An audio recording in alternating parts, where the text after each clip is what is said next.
Iya, iya. Aduh, saya mau bertanya tapi akhirnya waduh ini jangan dulu ini. Atau boleh ya? Ya, silakan Ya, Musafir. Silakan, silakan. eh, perbincangan yang 1 minggu ini, Pater, saya perhatikan di komal-komal itu tentang Dwi Natur. Jadi, eh, ya memang kita ya bolehlah kita menjawabnya. Cuman musafir kadang juga harus belajar untuk bagaimana cara menjawabnya begitu. Karena walaupun kita belajar itu tapi butuh juga bimbingan juga. Jadi mungkin jangan sampai kita salah-salah dalam narasi. Mungkin Pater bisa mempertegas lagi tentang diopisit itu, tentang satu pribadi dengan dua kodrat yang sesuai dengan perkataan para rasul lah yang ada di dalam pasal-pasal di Injil atau surat itu. Mungkin Pater bisa mempertajam lagi pengetahuan kita karena ini perbincangan ini masih berlangsung ini di beberapa komal itu. Oke, Itu aja, Pater. ya, pertanyaan bagus sekali. Oke, saya pikir ini mulai dari nubuatan. Kita buka ke Yesaya, oke? Yesaya 4 ayat Yesaya 7 ayat 14 dimulai untuk membuka pemikiran kita tentang dua nature ini. Yesaya 4 ayat 7. Terbalik. 7 ayat 14. Yesaya 7 14 terbalik. Sorry, Pak. Sebab itu Tuhan sendirilah yang akan memberikan kepadamu suatu pertanda. Sesungguhnya seorang perempuan muda mengandung dan akan melahirkan seorang anak laki-laki, dan ia akan menamai iman. Oke. Akan melahirkan seorang anak laki-laki. Pertanyaan saya untuk Musafir, di situ dikatakan Tuhan sendiri yang beri tanda atau bukan Tuhan yang beri tanda? Ditanda Pater. Tuhan sendiri yang akan memberi tanda. Ini poin penting yang di situ.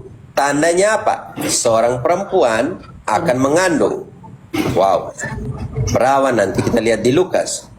Matius akan mengulangi lari ke Matius 1 ayat ke 23 25. Sesungguhnya 23 ya, ya, ya. 20. Sudah. Sesungguhnya anak darah itu akan mengandung dan melahirkan seorang anak laki-laki, dan mereka akan menamakan dia Immanuel, yang berarti Allah menyertai kita.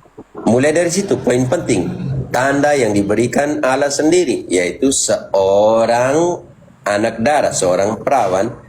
Untuk mengerti kata perawan itu, kita lihat di mana kunjungan Gabriel kepada Maria, Lukas 1 ayat ke-26. Apakah perawan atau tidak perawan? Mulai dari situ.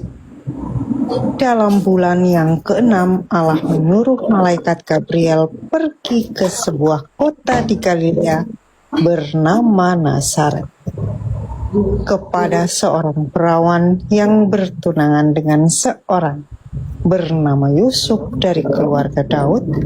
Nama perawan itu Maria. Oke, dari situ pertanyaan saya, berarti perawan ini melahirkan seorang anak, dan anak ini namanya Emmanuel, artinya Allah berserta kita. Mulai dari situ. Pertanyaan saya, banyak kali yang onenes, unisitarian, tidak bisa membedakan melahirkan dan menciptakan.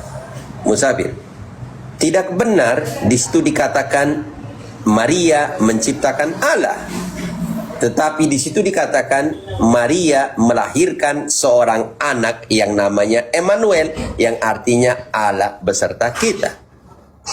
Galatia 4 ayat 4, diciptakan atau dilahirkan. Tetapi setelah genap waktunya, maka Allah mengutus anaknya yang lahir dari seorang perempuan dan takluk kepada hukum Taurat. Proses kelahiran dia sebagai manusia dan Allah dalam union hipostatika yang kita namakan itu mujizat inkarnasi. Di manakah kita bisa memahami mujizat inkarnasi itu? Lukas 1 ayat 35. Prosesnya bagaimana? Jawab malaikat itu kepadanya, Roh Kudus akan turun atasmu, dan kuasa Allah yang Maha Tinggi akan menaungi engkau. Sebab itu, anak yang akan kau lahirkan itu akan disebut kudus, anak Allah. Garis bawahi, Roh Kudus akan turun atasmu. Pertama. Yang kedua, kuasa Allah akan menaungi engkau. Dua kehadiran Tritunggal di situ. Bapa, Roh Kudus sudah. Sebab itu dikatakan anak yang akan kau lahirkan akan disebut kudus, anak Allah, Yesus. Oke, pertanyaan saya di sini. Di situ dikatakan akan disebut kudus, anak Allah. Yang melahirkan ini dikatakan ibu atau tidak ibu. Kita pakai pendasaran biblis juga. Di ayat ke-42 kata Elisabet, terpujilah, terpujilah, siapakah aku ini? Sampai ibu. Artinya yang dilahirkan di situ Yesus. Benar-benar Allah, benar-benar manusia. Nanti kita lihat nanti bagaimana benar-benar Allah dan benar-benar manusia. Kita baca 42. Lalu berseru dengan suara nyaring, diberkatilah engkau di antara semua perempuan, dan diberkatilah buah rahimmu. Lanjut. Siapakah aku ini sampai ibu Tuhanku datang mengunjungi aku? Oke, tahan dulu. Ibu Tuhanku, ayat 35, anak yang akan kau lahirkan. Matius mengatakan bahwa perempuan akan mengandung, melahirkan seorang anak yang dinamakan Emmanuel. Artinya Allah beserta kita. Pertanyaan saya, kalau begitu, dia melahirkan seorang manusia. Untuk manusianya ini, dia harus mengenakan tubuh jasmani atau tidak, Musafir?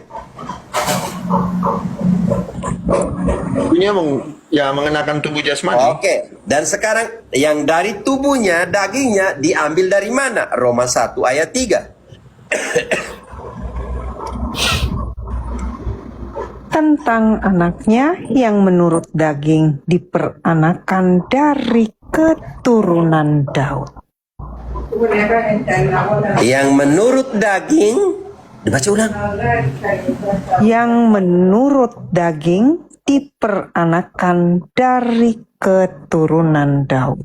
Karena itu, Matius 1 ayat 1 sampai 17, desendensia keturunan dari Yosef, dan di dalam Lukas 3 ayat 22 selanjutnya, Yesus dari keturunan Maria. Ini penting sekali ya teman-teman untuk dipahami. Nanti di Lukas, keturunan Maria itu akan dibawa sampai kepada Adam dan Hawa. Sedangkan di dalam di dalam Matius 1 sampai 17 kita hanya menemukan keturunan Yosef, tetapi larinya sampai kepada Abraham. Pemisahan terjadi di mana? Terjadi di ketika Daud dari istri yang siapa, lahirkan siapa, nanti dari situ pemisahan terjadi dari Daud dari siapa sampai kepada Maria, Daud dari siapa sampai ke Yosef. Oke, ini penting sekali ya teman-teman. Karena itu pertanyaan saya untuk di sini. Yang pertama, sudah mengerti melahirkan seorang anak. Ya, anak ini harus membawa tubuh manusia. Tubuh ini diambil dari keluarga Daud yang menurut dagingnya berasal dari keluarga Daud. Karena itu di dalam Kolose 2 ayat 9 kita sudah masuk ke dalam union hipostatika. Union hipostatika penting sekali di sini dijelaskan oleh Kolose 2 ayat 9. Tetapi sebelum masuk ke Kolose 2 ayat 9, kita ke Kolose 1 ayat 15. Yesus adalah siapa dan dari mana? Ia adalah gambar Allah yang tidak kelihatan, yang sulung lebih utama dari segala yang diciptakan. Dan untuk kelihatan ini, dia harus mengambil apa? Kolose 2 ayat 9. Sebab dalam dialah berdiam secara jasmania seluruh kepenuhan kealahan. Sebab di dalam dia berdiam secara jasmani, benar-benar menurut jasmaninya diambil dari keluarga Daud. Ingat, benar-benar jasmani. Di dalam jasmaninya, di dalam dia berdiam secara jasmani seluruh kepenuhannya, kealahannya berdiam di dalam jasmani. Ayat kunci union hipostatika. Oke, penting sekali untuk pahami ini. Tetapi untuk jadi manusia atas kehendaknya siapa? Pengosongan diri, kenosis itu turun ke Kolose 2 ayat ke-6 sampai dengan 11, kita akan menemukan pengkenosisan Yesus menjadi manusia adalah inisiatifnya dia, bukan kita. Kamu telah menerima Kristus Yesus Tuhan kita. Karena itu hendaklah hidupmu tetap di dalam Filipi, maaf. Saya bilang Kolose ya. Oh ya, Iya. rubah. Maaf, saya yang salah. Filipi 2:6 ya. Yo, saya yang salah, tolong diperbaiki. Siapa teh? Yang Tidak yang walaupun tight di bawah. dalam- Oh iya. Yang walaupun dalam rupa Allah Tahan dulu. tidak Yang walaupun dalam rupa Allah, musafir. Yang walaupun dalam rupa Allah. Yang tadi dalam Kolose 2 ayat 9, berdiam dalam jasmani. Ada dua kodrat di situ. Allah, manusia. Oke, bagaimana dalam rupa Allah ini mengosongkan diri jadi manusia atau tidak? Kita akan lanjutkan. yang walaupun dalam rupa Allah tidak menganggap kesetaraan dengan Allah itu sebagai milik yang harus dipertahankan, melainkan telah mengosongkan dirinya sendiri dan mengambil rupa seorang hamba dan menjadi sama dengan manusia. Dan dalam Tahan dulu. keadaan Mengosongkan dirinya, kenosis, mengosongkan dirinya dan menjadi seorang manusia. Sekarang dalam posisinya sebagai manusia, dia mati untuk kita atau tidak? Dan dalam keadaan sebagai manusia, ia telah merendahkan dirinya dan taat sampai mati, bahkan sampai mati di kayu salib. Itulah sebabnya Allah sangat meninggikan dia dan mengaruniakan kepadanya nama di atas segala nama, supaya dalam nama Yesus bertekuk lutut Dia segala sebagai yang Tuhan atau tidak nanti? Pelan-pelan teman-teman. Nanti dia sebagai Tuhan atau tidak? Supaya di dalam nama Yesus, artinya di dalam dia sendiri, di dalam Yesus itu sendiri. Karena bagi orang Israel nama adalah misi, adalah orang itu sendiri, oke? Itu nama adalah dia itu sendiri. Jadi Ya. sangat penting orang Israel punya nama, oke? Supaya dalam nama dia Yesus, artinya di dalam dia itu sendiri, supaya dalam nama Yesus bertekuk lutut segala yang ada di langit dan yang ada di atas bumi dan yang ada di bawah bumi, dan segala lidah mengaku Yesus Kristus adalah Tuhan bagi kemuliaan Allah Bapa. Yesus Tuhan di situ. Ya, Tuhan. Sekarang Yesus Allah atau tidak Allah? Tuhan dan Allahku. Pengakuannya Thomas. Yohanes 20 ayat 28.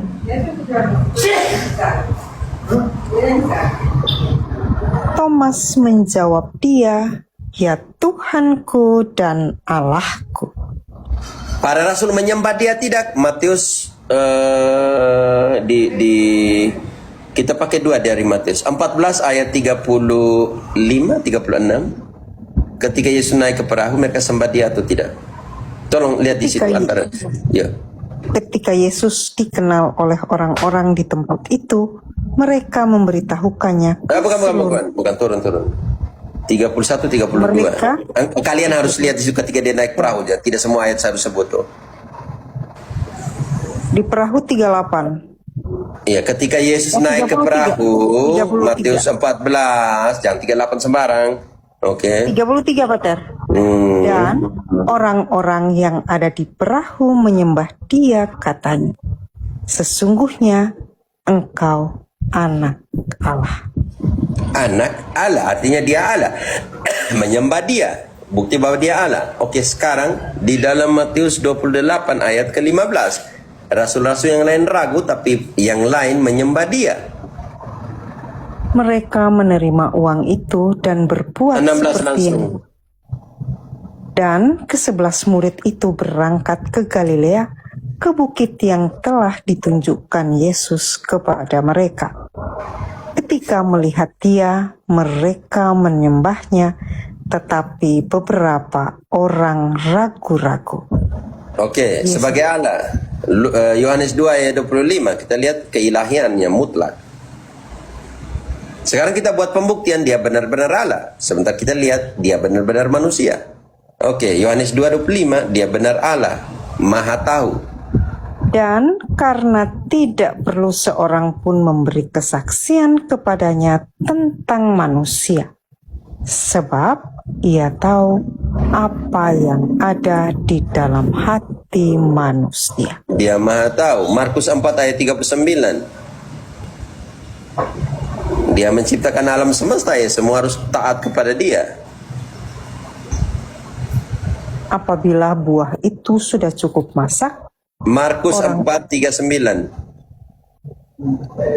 ia pun bangun menghardik angin itu dan berkata kepada danau itu, "Ya, tenanglah." Lalu angin itu reda dan danau itu menjadi teduh sekali. Sebagai Allah mengampuni dosa, Markus 2 ayat 5. Masih banyak. Dia membangkitkan orang mati, nanti kita lihat. Ketika Yesus melihat iman mereka, berkatalah ia kepada orang lumpuh itu, "Hai anakku, dosamu sudah diampuni." Dia membangkitkan Lazarus. Bantu dulu di Yohanes 11 ayat 43 atau 42. Dan sesudah berkata demikian, berserulah ia dengan suara keras, "Lazarus, marilah keluar."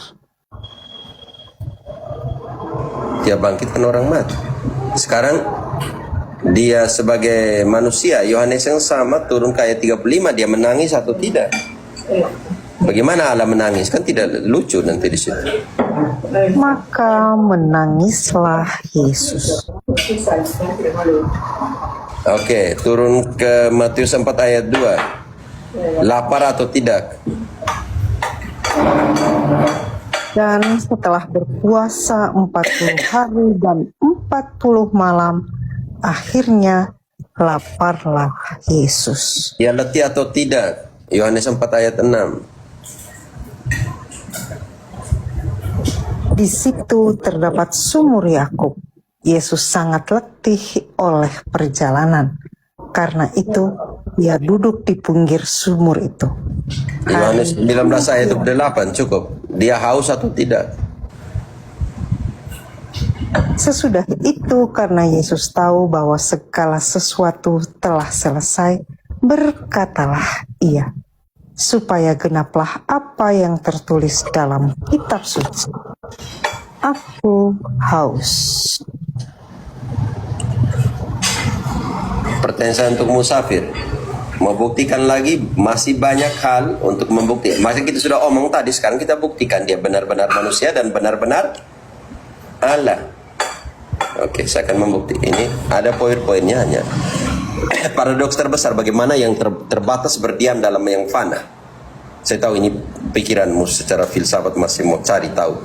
Menjawab pertanyaan yang paling krusial dalam sejarah, siapa sebenarnya Yesus dari Nazaret. Segi kemanusiaan yang telah kita baca banyak sekali, segi keilahian yang dari Yesus punya. Sekarang ketegangan biblis, matris 2 kodrat. Batas fisik, kemanusiaan terikat ruang dan waktu, dan kepanan, kealahannya hadir di mana-mana, omnipresent dan kekal. Ingat bahwa ketika dia bangkit, dia masuk melalui pintu yang tertutup, tidak ada masalah. Allah dia pergi ke dunia orang mati untuk mewartakan 1 Petrus 3 ayat 18-19. Dalam keadaan yang mana dia dibunuh dan dalam keadaan mana dia pergi kunjung orang-orang yang mati. Sebab juga Kristus telah mati sekali untuk segala dosa kita. Ia yang benar untuk orang-orang yang tidak benar, supaya ia membawa kita kepada Allah. Ia yang telah dibunuh Tahan dulu. dalam Dia yang telah dibunuh tadi di dalam Kolose 2 ayat ke-7 dan 8, dalam keadaan manusia dia mati. Di sini dipertegas oleh Petrus, dalam keadaannya sebagai manusia, baca kembali, dia dibunuh. Sebab juga Kristus telah mati sekali untuk segala dosa kita.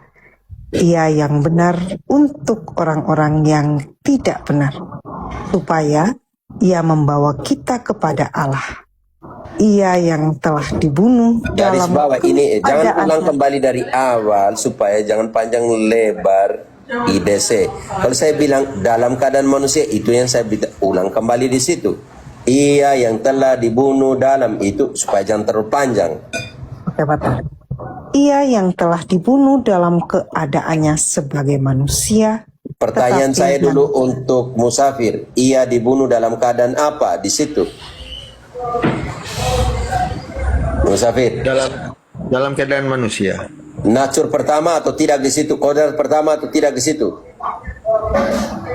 Itu kodrat manusia ya. Manusianya. Kodrat Oke, kedua. sekarang akan dijelaskan kodrat kedua oleh Petrus dalam keadaan roh.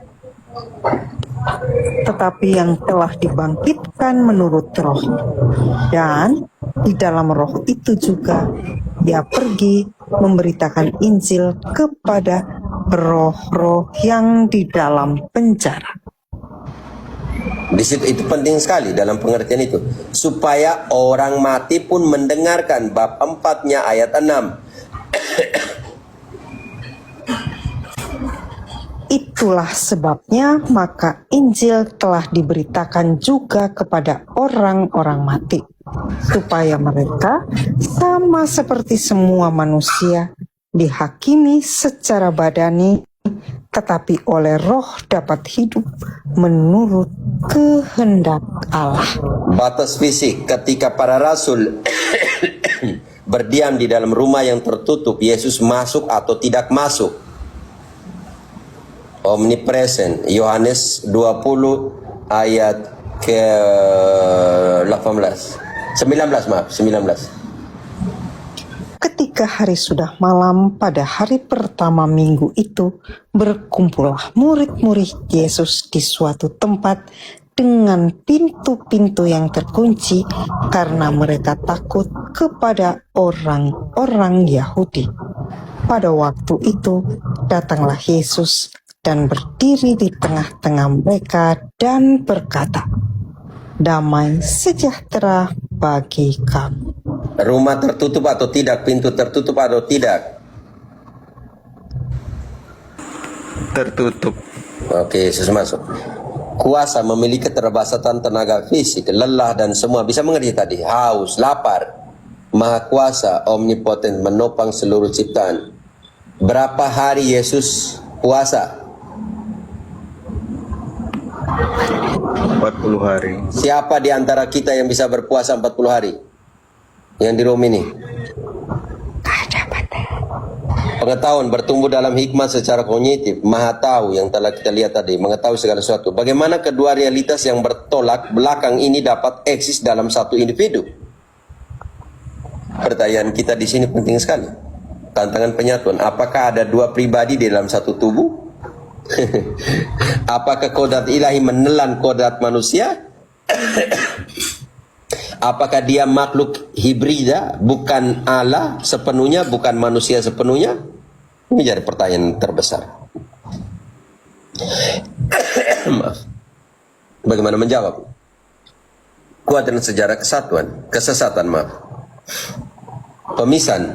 Karena itu kita lihat di sini lahirlah yang kita namakan apolinearisme, lahir yang namanya nestorianisme, lahirlah eutikianisme, lahirlah arianisme. Ketidakmampuan untuk menjawab apakah ada dua pribadi dalam satu tubuh, kodrat ilahi menelan kodrat manusia, apakah dia makhluk. Karena itu lahirlah yang kita namakan bidat-bidat ini. Apolorianisme memikirkan pikiran ilahi dalam cangkang manusia. Nestorianisme berpikir dua pribadi yang terpisah. Eutikianisme berpikir dua kodrat melebur menjadi kodrat ketiga. Gila kan? Arianisme berpikir hanya ciptaan super, bukan Allah sejati. Dua hal ini, mereka ini terlalu menekankan keilahian.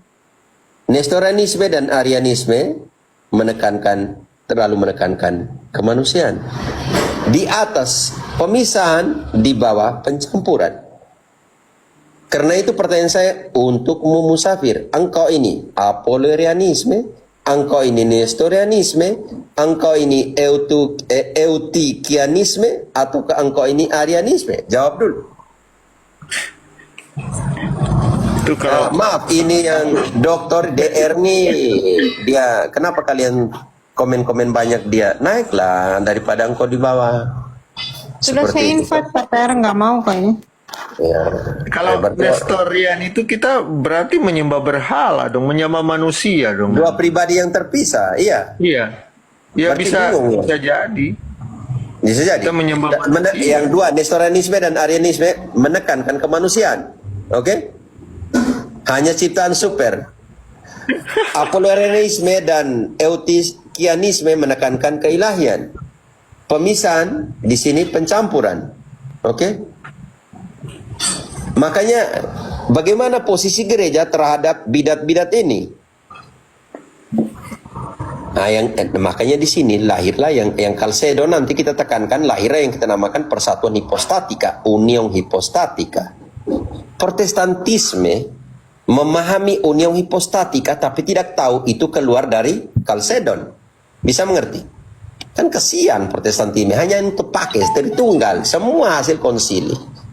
Kalau tidak ada gereja, makanya saya bilang Protestantisme tidak akan bisa hidup dan bernapas tanpa Katolik.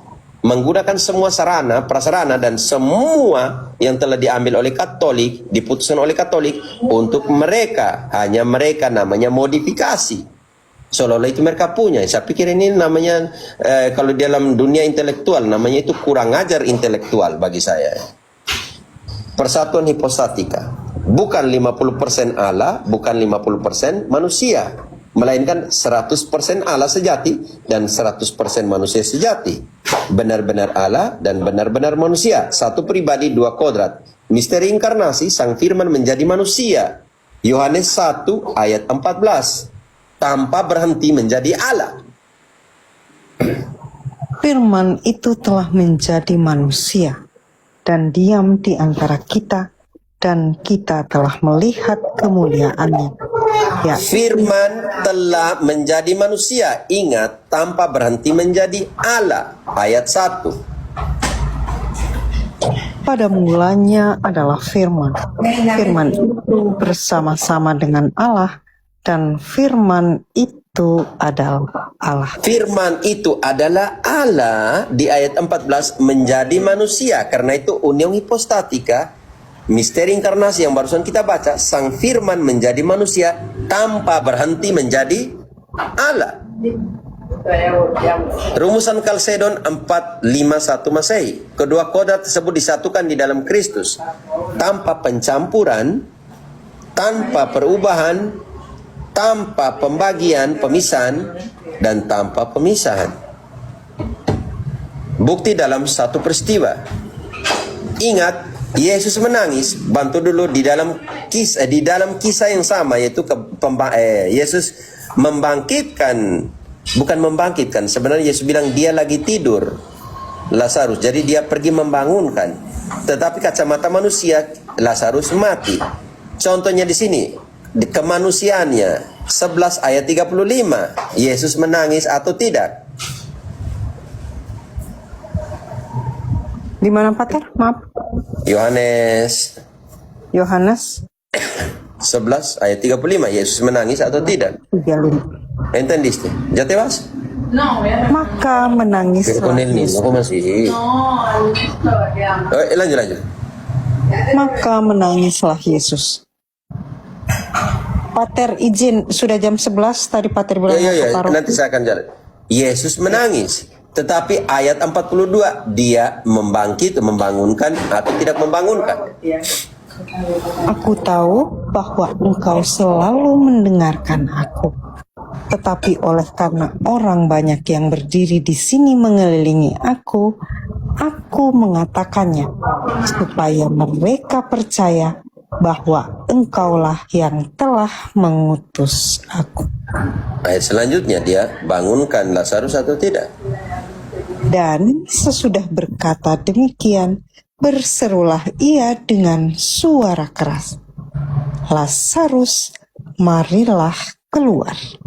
Sama halnya di dalam Matius 8, Yesus tidur di kapal yang diombang-ambingkan. Dia tertidur, dia manusia, capek, lelah, tidur. Bantu dulu. 8 ayat berapa yang Yesus menenangkan angin ribut? Matius. Lihat di situ dulu. Ya Pater. Ulangnya angin Lihat, kalau kalian buka tuh ada di situ judulnya. Pusta, ibu mertua, angin ribut Nah, itu 23. iya, baca di situ. Kamu harus belajar, setiap kali saya harus sebut ayat nih, jadi bingung juga kalian ini. Baca, makanya selama ini kalian tidak baca semua kitab suci. Oke. Lalu Yesus naik ke dalam perahu dan murid-muridnya pun mengikutinya. Sekonyong-konyong mengamuklah angin ribut di danau itu, sehingga perahu itu ditembus gelombang. Angin ribut. Lihat posisi Yesus, tidur atau tidak? Lanjut. Maka datanglah murid-muridnya membangunkan dia, katanya, Tuhan, tolonglah kita binasa. Ia berkata kepada mereka, mengapa kamu takut, kamu yang kurang percaya? Lalu bangunlah Yesus menghardik angin. Jangan. Kata tidurnya engkau belum tadi, ayat yang kau lompat. Sudah Pater, 23 tadi. Ya, 23-nya engkau belum baca selesai, Yesus tidur. Sekonyong-konyong mengamuklah angin ribut di danau itu, sehingga perahu itu ditembus gelombang, tetapi Yesus tidur. Dia tidur sebagai manusia. Oke, lanjut ketika ayat berikutnya, dia tenangkan badai. Setelah mengatakan kepada para rasul itu, dia tenangkan badai atau tidak? Maka datanglah murid-muridnya membangunkan dia, katanya, Tuhan, tolonglah kita binasa. Ia berkata kepada mereka, mengapa kamu takut, kamu yang kurang percaya? Lalu bangunlah Yesus menghardik angin dan danau itu, maka danau itu menjadi teduh sekali.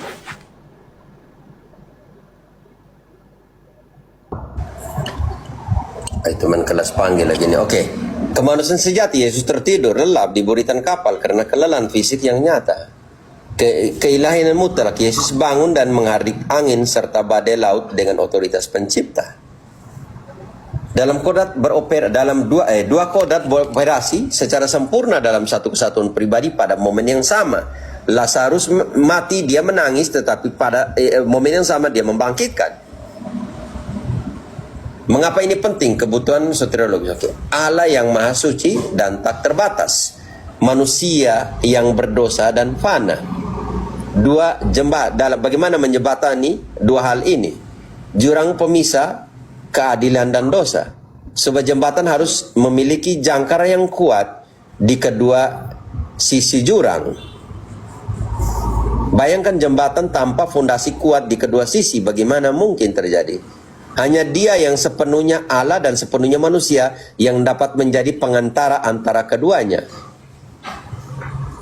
Karena itu ketika Dia dikatakan secara jelas dalam 1 Timotius 2 ayat 5 yang salah dimengerti oleh protas dan lain sebagainya, itu di situ mereka tidak baca sungguh-sungguh kalimat. Ayat itu berbunyi manusia Kristus. Bukan hanya Kristus Yesus, tapi manusia Kristus. Karena itu dia harus punya dua fondasi, Allah dan manusia sungguh-sungguh yang kuat, supaya dia bisa menghubungkan dua sisi itu. Karena itu pendeta dong baca baik ayat itu yang saya belum jelaskan secara penuh skema teologis, struktur teologis untuk di situ di dalam 1 Timotius 2 ayat 5. Yesus adalah satu-satunya mediator, tetapi di situ tidak dikatakan Kristus Yesus, tapi digunakan terminologi manusia Kristus. Karena Allah itu Esa dan Esa pula Dia yang menjadi pengantara antara Allah dan manusia, yaitu manusia Kristus Yesus. Bayangkan, terminologi penting sekali digunakan, yaitu satu-satunya pengantara, mediator antara Allah dan manusia, yaitu manusia Kristus Yesus. Kata manusia itulah yang tidak pernah dimengerti oleh pendeta-pendeta yang menggunakan ayat itu supaya menghilangkan intercesi dari orang kudus dan Maria. Karena mereka tidak baca betul ayat itu berbunyi manusia Kristus Yesus, benar-benar manusia dan benar-benar Kristus yang diurapi. Baca kembali untuk pendeta yang selalu ngeyel Yesus satu-satunya mediator dan semua, tapi tidak baca betul manusia Kristus Yesus. Karena Allah itu Esa dan Esa pula lah Dia yang menjadi pengantara antara Allah dan manusia, Yaitu manusia Kristus Yesus. Musafir, di situ Santo Paulus bilang apa? Kristus Yesus atau manusia Kristus Yesus? Itu ada kata manusia. Kalau begitu, mereka lawan sudah ke Paulus yang bilang manusia Kristus Yesus. Supaya dia jadi jembatan penghubung, maka benar-benar manusia, benar-benar Allah. Karena itu makanya satu-satunya mediator pengantara yaitu manusia Kristus Yesus. Sebuah jembatan harus memiliki jangkar yang kuat di kedua sisi jurang. Hanya Dia yang sepenuhnya Allah dan sepenuhnya manusia yang dapat menjadi pengantara antara keduanya.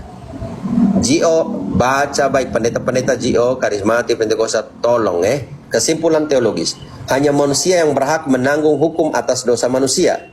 Hanya Allah yang mampu menanggung murka Allah yang tak terbatas tanpa binasa. Karena itu dalam keadaannya sebagai manusia dia dibunuh.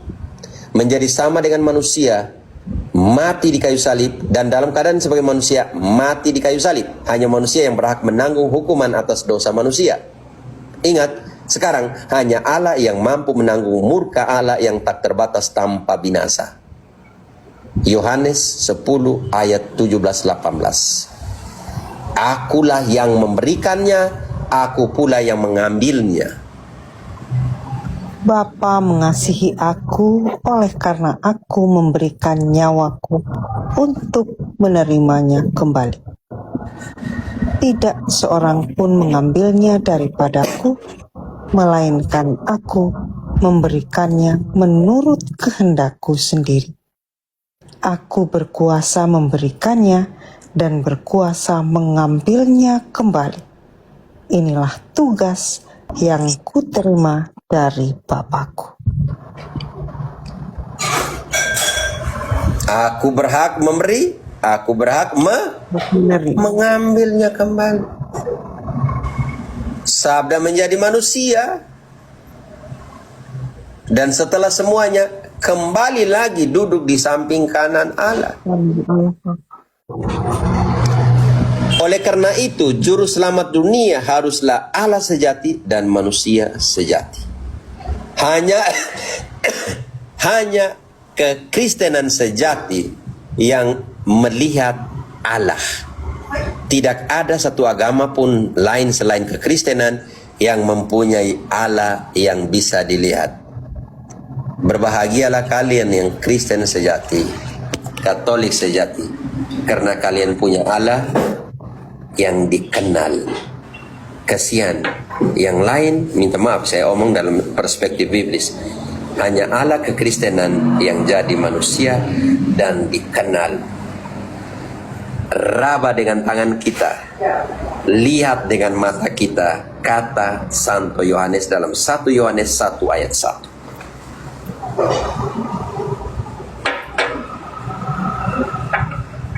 Apa yang telah ada sejak semula, yang telah kami dengar, yang telah kami lihat dengan mata kami, Yaitu yang telah kami saksikan, dan yang telah kami raba dengan tangan kami, Yaitu? tentang firman hidup.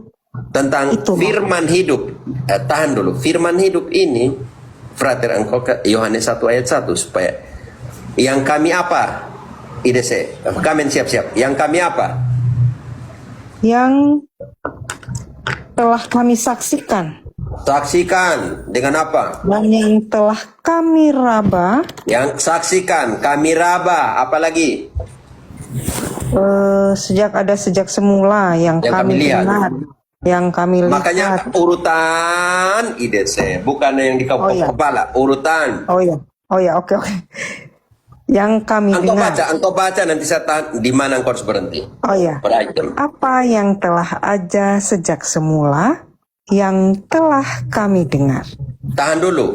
Yang telah ada sejak semula, Frater, ada sejak pada mulanya. Adalah apa? Frater, Yohanes 1:1. Pada mulanya adalah firman. Tahan dulu, IDC. Yang sudah ada apa tadi? Yang telah ada tadi. Telah kami dengar, yang telah kami lihat dengan mata kami. IDC. Kita masih pada mula. Yang Apa yang awal tadi, sejak tahan dulu ada ke bawah. sejak semula. Oh ya. Yang sejak semula, ini yang kata Semula. kunci. Frater, baca Yohanes 1 ayat 1. Pada mulanya atau tidak? Pada mulanya adalah firman. Sejak semulanya sudah ada. Ini penting. Lanjut Frater. Pada mulanya adalah firman. Firman ini ada Allah atau tidak? Firman itu bersama-sama dengan Allah. Tahan Frater. Ya, dan jangan dulu. Ada bersama-sama dengan Allah. Kembali ke IDC. Pada mulanya kembali. Apa yang telah ada sejak semula, Tahan yang dulu. telah Ada sejak ada semula. Tahan dulu. Waktu pada mulanya ada bersama dengan Allah. Artinya itu sudah dua pribadi di situ. Oke. Lanjut. Yang pada mulanya sudah ada, lalu. Yang apa lagi? yang telah kami dengar, Yang kami dengarkan firman-Nya, Dia yang omong, Dia yang ajarkan kepada kami semuanya. Yang kedua, yang ketiga. yang telah kami lihat dengan Yang mata kami, kami saksikan yang kami punya mata ini. Lanjut. Apa lagi? yang telah kami saksikan, dan yang telah kami raba dengan tangan kami, Yaitu. tentang firman hidup. Tahan dulu, Kamen. Sekarang dan firman itu, firman hidup itu. Dan firman itu adalah Allah. Artinya Yohanes bilang yang kami lihat, yang kami raba, yang kami saksikan itu adalah Allah. Bagaimana supaya kami bisa lihat Dia, raba Dia, saksikan Dia? Ayat 14-nya, Frater. Jadi apa? Firman itu telah menjadi manusia. Karena kami raba, kami tekan, kami tanda, kami pukul, kami peluk, dan semuanya itu, ide saya lanjut, itulah yang kami tuliskan. Itulah yang kami tuliskan kepada kamu. Oleh karena itu, juru selamat dunia harus Allah sejati dan manusia sejati. Sejati. Lanjut dulu ayat 2-nya, bagus sekali. Hidup itu telah dinyatakan, dan kami telah melihatnya, dan sekarang Hidup itu telah dinyatakan. Yesus bilang, akulah jalan, kebenaran, dan hidup. akulah kebangkitan dan hidup. Lihat aja dulu di Frater Yohanes 11 ayat ke-25. Akulah kebangkitan dan apa? Yohanes 11 ayat 25. Jawab Yesus, akulah kebangkitan dan hidup. Oh, akulah hidup. Lihat, ide saya ayat 2 dibaca kembali.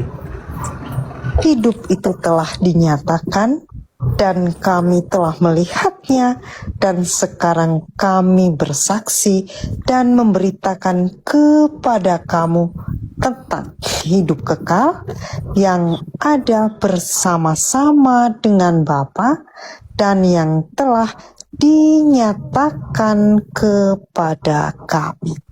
Karena itu Yohanes 1 ayat 1 tadi, firman menjadi manusia, pada mulanya firman, dan firman itu bersama-sama dengan Allah. Yohanes yang sama, tidak bertentangan dalam dirinya sendiri dalam Injil dan surat-surat. Oke, karena itu berbahagialah kalian Kristen sejati. Kristen sejati yang oleh iman para rasul menjadi saksi dari Yesus Allah menjadi manusia itu. Hanya satu Allah di dalam begitu banyak agama yang bisa dilihat, diraba dengan mata dan menjadi manusia, yaitu Kristus Yesus. Manusia Kristus Yesus.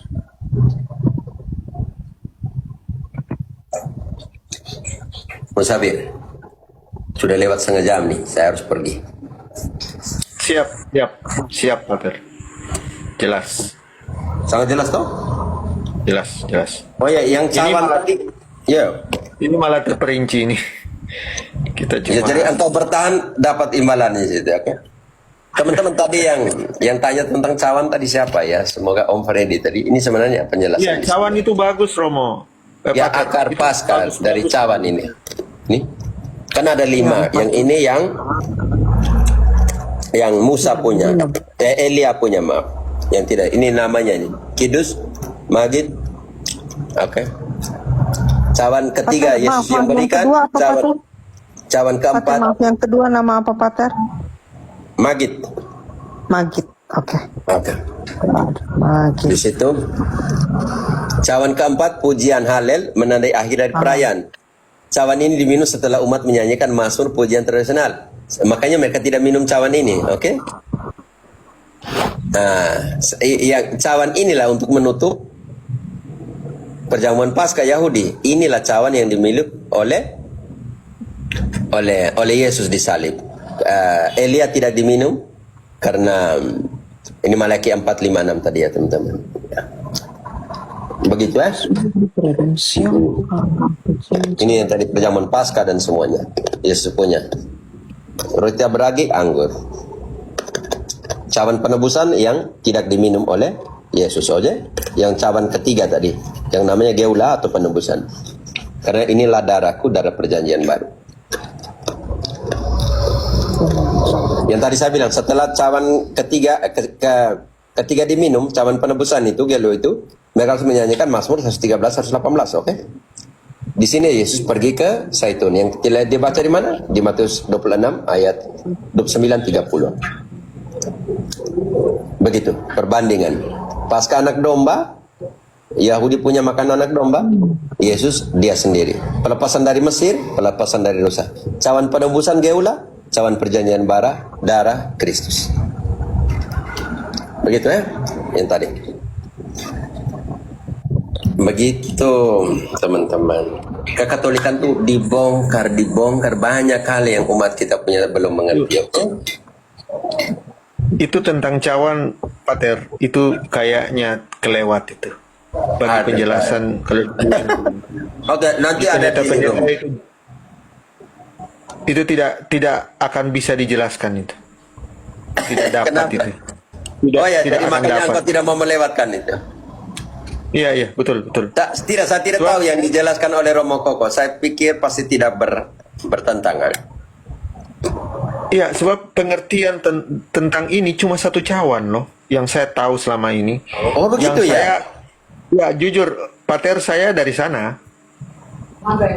Gitu. Dan sudah berapa kali kan kita ketemu, saya ngakunya saya dari sana. Itu tahun 2007 saya masuk Katolik. Oh, Udah lama. oke. Dan selama itu, Pater, selama itu pengertian hanya satu cawan loh. Tidak, pasca Yahudi 5 cawan. Nah, Dan di situ. satu cawan Elia punya itu dari Maleakhi 4, 5 dan 6 itu hanya ditaruh sebagai harapan akan kedatangan hari Tuhan Yesus Mesias itu sendiri. Makanya dipertanyakan ini cawan apa yang dipakai oleh yang sebelum saya waktu itu ya. Itu pasti mereka tidak akan bisa menjelaskan itu. Cawan apa itu yang mereka gunakan untuk perjamuan kudus ya, kalau diistilahkan di sebelumnya itu perjamuan kudus. Santos Gerial namanya itu dijaga ya teman-teman. Sekarang Santos Gerial itu ada di Prancis kalau tidak salah ya Pak Raden ya. Poligraf itu ada di Prancis. Di Prancis ya. Ya, Di gereja itu yang terbakar ya. Ya. Diselamatkan pertama itu Santos Gerial. Kamu nih hanya mau speaker nih, hanya mau supaya kita bahas Maleakhi persepuluhan bos ini. Jahat ya kalian ini. Udah setengah 12, Pater. Belum pergi. Oke, saya harus ke Profi. Iya, Pater harus pergi. Padahal ini Soalnya ada main nyambung bola banget. lagi nih. Saya mau tanya, Pater. Jangan marah ya teman-teman yang di Banyak itu. Filius. Jangan marah ya. Santai, Pater. 1,5 Nanti jam. lanjutannya dari ini nanti. Besok ya. Besok. Bisa. Aman, Pater. Kalau sudah lama tidak pernah ketemu lagi engkau nih. Ya, tetap ada di sana, Pater. Setelah semua badai ini mau lanjutannya nanti harusnya ada hubungannya dengan ini nanti tentang perjanjian baru dan perjanjian lama. Oke. Nanti besok saja ya. Filius karena Oke. saya harus pergi. Panjang nanti pasti ini bakal karena Tidak ada persoalan di pertanyaan. Persoalan selalu ada jawaban. Pasti panjang. Oke. Engkau sudah mengenal saya jadi pasti panjang nanti. iya, Pater. Oke. Nanti saya tidak akan pergi jauh nih 1,5 jam ya. Oke. Baik ya. Pater, terima kasih. Terima kasih banyak. Terima kasih untuk semua Lucifer, Kamen, Om Freddy. Terima kasih Terima untuk kasih. cawan tadi. Terima kasih banyak. Terima kasih. Musafir, IDC sudah bantu. Semua teman-teman yang di sini minta maaf, oke? Sampai jumpa.